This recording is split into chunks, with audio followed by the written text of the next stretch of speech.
address the cases, there are cases that are being addressed. There are cases that have fallen into our hands and they are ongoing. I will not outline it here, but submit the records.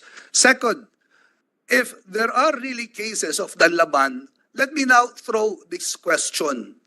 Di ba ho, sa investigasyon, sa crime scene, ang isang pine-preserve po dyan ay yung barel na ginamit. 6,000 po daw ang laban.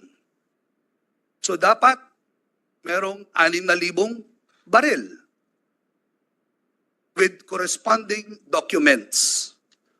One way to let the public know that the war on drugs was real and true to its word, let us see the 6,000 handguns.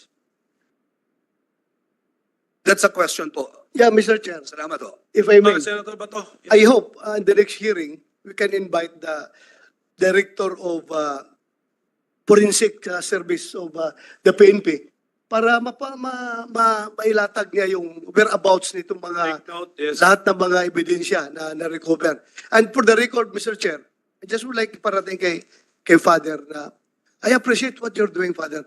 Thank you for what you're doing.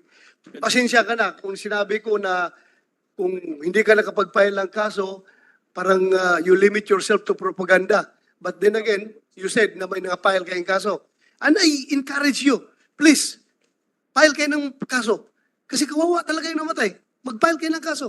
I am one with you in seeking for justice to these victims. Filean nyo ng kaso. Salamat po at madami pong kaso na hinahabla na po. Salamat. Thank you. Thank you, Father. Salamat.